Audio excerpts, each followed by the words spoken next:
Gowri's cook ട്യൂബിലേക്ക് എല്ലാവർക്കും സ്വാഗതം. ഇന്ന് നമുക്ക് നല്ല ഒരു ടേസ്റ്റിൽ നേന്ത്രപ്പഴ ഹൽവ എങ്ങനെ ഉണ്ടാക്കാമെന്ന് നോക്കാം. ഇതുപോലെ നന്നായിട്ട് പഴുത്ത് തൊലിയൊക്കെ കറക്കാൻ തുടങ്ങിയ ഏത്തപ്പഴം വേണം എടുക്കേണ്ടുന്നത്. ഇതിപ്പോൾ നമുക്ക് ഉരിച്ച് നോക്കുമ്പോൾ അറിയാം ഉൾഭാഗം നന്നായിട്ടുണ്ട്. ഈ പാകത്തിന് പഴുക്കണം. തൊലിയൊക്കെ കളഞ്ഞെടുത്തിട്ടുണ്ട്. ഇനി മിക്സി ജാറിലിട്ട് നൈസായിട്ട് വേണം അരച്ചെടുക്കേണ്ടത്. അതിന് വേണ്ടി ചെറിയ കഷ്ണങ്ങളായിട്ട് മുറിച്ചെടുക്കാം. ഇതിൻ്റെ തൊലി കളഞ്ഞിട്ടുള്ള വെയിറ്റ് 1.5 കിലോ ഉണ്ട്. ഇനി ഇത് 2 പ്രാവശ്യമായിട്ട് നമുക്ക് അരച്ചെടുക്കാം. വെള്ളം ചേർക്കാതെ വേണം അരയ്ക്കേണ്ടുന്നത്. 1.5 ടേബിൾ സ്പൂൺ നെയ്യ് ഒഴിച്ച് നന്നായിട്ട് ചൂടായി കഴിയുമ്പോൾ കുറച്ച് പറങ്ങേണ്ടി വറുത്തെടുക്കാം. ചെറുതായിട്ടൊന്ന് ചുവക്കാൻ തുടങ്ങിയാൽ മതി.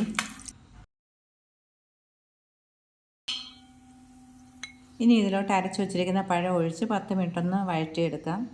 മീഡിയം ഫ്ലെയിമിലാണ് ഇപ്പോൾ വെച്ചിട്ടുള്ളത്.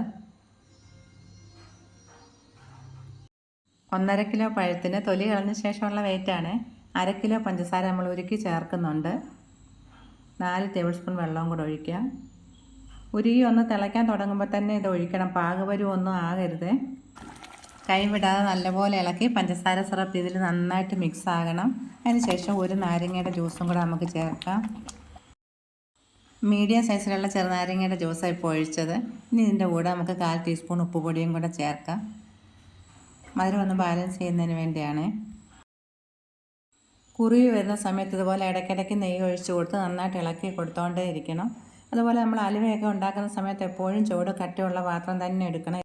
അതുപോലെ ഫ്ലെയിം കൂട്ടിയും ഇടരുത്. ഹൽവ നെയ്യിൽ ഉണ്ടാക്കുന്നതിന് ഏറ്റവും ടേസ്റ്റ്.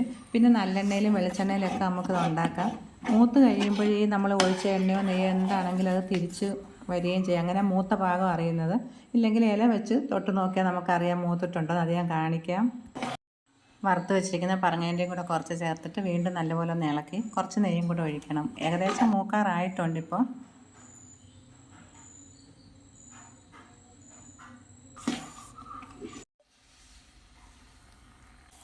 ഇനി ഇതിലേക്ക് ഏലക്കയുടെ അരിയും കുറച്ച് പഞ്ചസാരയും കൂടെ നന്നായിട്ട് പൊടിച്ചത് 1 ടേബിൾ സ്പൂൺ ചേർക്കാം.